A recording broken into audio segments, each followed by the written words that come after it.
오늘도 선하신 하나님을 의지하여 말씀 앞에 나오신 성도님들에게 하나님의 다함없는 위로가 오늘의 삶 가운데 깃들기를 소망합니다. 이제 성령님의 도우심을 구하는 기도 드리겠습니다. 이 시간 말씀 앞으로 나아갑니다. 작은 불꽃이 어두운 자리를 밝은 빛으로 채우듯 말씀이 세상의 그늘진 마음에 지친 저희 마음을 생명의 빛으로 채워주시길 간절히 원합니다. 살아계신 말씀으로 우리를 찾아오시는 주님께 저희의 마음의 무릎을 꿇게 하시고 이 시간 저희를 향한 하나님의 뜻이 온전히 증거되게 하시고 저희 가운데 하나님으로 말미암는 생명이 일깨워지는 복을 누리게 하소서. 이 모든 간구 예수 그리스도의 이름으로 기도드립니다. 아멘. 이제 하나님께서 오늘 우리에게 주시는 말씀을 읽겠습니다. 먼저 구약성경 시편 116편 12절입니다. 하나님께서 나에게 베푸신 모든 은혜들을 내가 어떻게 갚을 수 있겠습니까? 신약성경 누가복음 17장 15절에서 6절까지의 말씀입니다.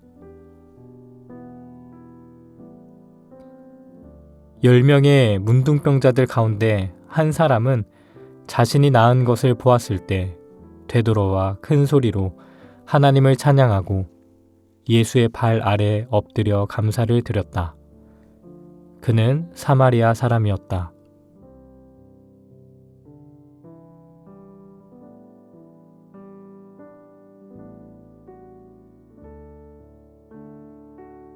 이번에는 순서를 바꾸어서 다시 한번 읽겠습니다. 10명의 문둥병자들 가운데 한 사람은 자신이 낳은 것을 보았을 때 되돌아와 큰 소리로 하나님을 찬양하고 예수의 발 아래 엎드려 감사를 드렸다. 그는 사마리아 사람이었다. 하나님께서 나에게 베푸신 모든 은혜들을 내가 어떻게 갚을 수 있겠습니까?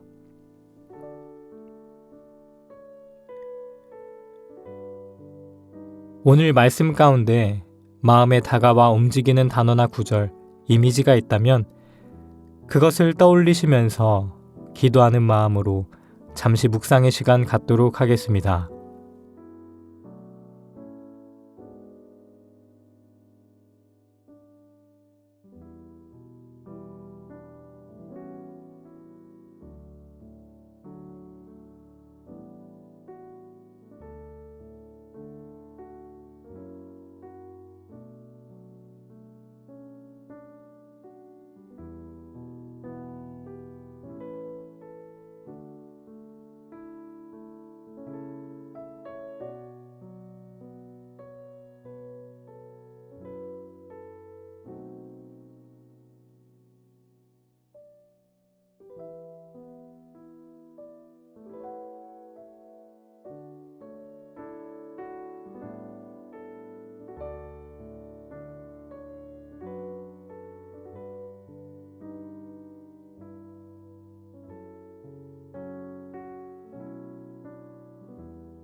유대인들에게 나병, 즉 한센병이란 하나님의 저주로 여겼습니다. 부정을 옮기는 것을 막기 위해 그들은 가족과 마을에서 격리되었습니다. 길을 다니면서도 그들은 레위기 13장 45절에 나오는 말씀대로 입을 가리면서 나는 부정하다, 나는 부정하다 이렇게 외쳐야 했습니다. 오늘 신약 말씀인 누가복음 17장을 보면 한센 병자들이 등장합니다. 예수님이 그 마을을 지나실 때에도 이 10명의 환자들은 멀리 서서 외칠 뿐이었습니다. 예수 선생님, 우리를 불쌍히 여기소서. 예수님은 그들을 고치셨습니다. 그러나 그들이 고침을 받았을 때 되돌아와 감사를 표현한 사람은 이방인 사마리아 사람 한 명뿐이었습니다. 사마리아인은 BC 722년 아수르에게 함락된 이후에 이방인과 혼혈이 되어 혈통을 중시하던 유대인들은 이 혼혈이 된 사마인들을 이방인 취급하며 멸시했고 조롱했습니다. 이렇게 멸시받던 사마리아 한 사람만이 예수님 앞에 돌아와서 감사를 표현했다는 것입니다. 그렇다면 나머지 9은 감사를 표현하지 않았을까요? 그들은 자신의 병이 깨끗하게 나았다는 것을 제사장에게 얼른 확인받고 싶어 했을 것입니다. 얼마나 기뻤을까요? 한센병은 사람들과 함께할 수 없는 병이었습니다. 이 병 자체도 괴롭지만 사람을 고독하게 만드는 병이었고 공동체로부터 단절되는 아픔과 상실이 있는 병이었습니다. 이런 아픔이 있는데 깨끗해졌으니 얼른 제사장에게 가서 인정받고 싶었을 것입니다. 그래야지만 자신들이 그토록 사랑했던 가족과 친구들에게 돌아갈 수 있기 때문입니다. 많은 시간 동안 외로웠고 고독했기 때문에 하루빨리 그들과 함께하고 싶은 마음을 충분히 이해합니다. 그런데 여기서 생각해 보아야 하는 것은 10명 모두 주님의 은혜를 받았지만 나머지 9은 결정적인 순간에 예수님을 놓쳤다는 사실입니다. 이렇듯 우리는 받은 은혜에 집중하며 살아갈 때가 많이 있습니다. 우리가 하나님 앞에 은혜를 구합니다.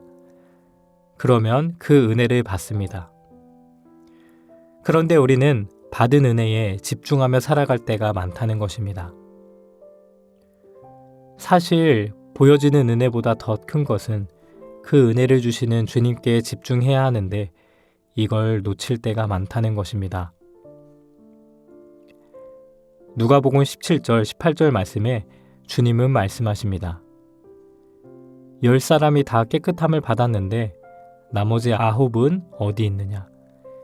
이 이방인 외에는 하나님께 영광을 돌리러 돌아온 자가 없느냐? 이것은 굉장히 이례적인 표현입니다. 신약 성경에서 이러한 표현은 여기밖에 없습니다. 이를 통해 주님이 말씀하시고자 하는 것은 무엇일까요? 이스라엘을 부끄럽게 하는 것은 항상 이방인들입니다. 유대인들은 주님께 늘 큰 은혜를 입었지만 감사하지 못했습니다. 그러나 누가복음에는 선한 사마리안 이야기 이외에 또 다른 모범적인 사마리안이 등장하므로 앞으로 이방인들에게 복음이 들어갈 것을, 구원이 있을 것을 보여주려는 의도가 담겨 있는 것입니다. 우리는 무엇을 집중하며 살아가나요? 눈에 보이는 그 은혜를 사모하는지, 아니면 이 은혜의 주관자 되시는 주님께 집중하고 있는지, 오늘 말씀을 통해 눈에 보이는 현상이 아니라 이 현상을 주관하시는 주님께 집중하는 복된 하루가 되시기를 바라며, 더 나아가 하나님의 수많은 은혜 가운데 은혜와 감사를 가지고 하나님 앞에 나아가서 받은 은혜를 표현하는 그런 복된 하루 되시기를 바랍니다. 기도하겠습니다.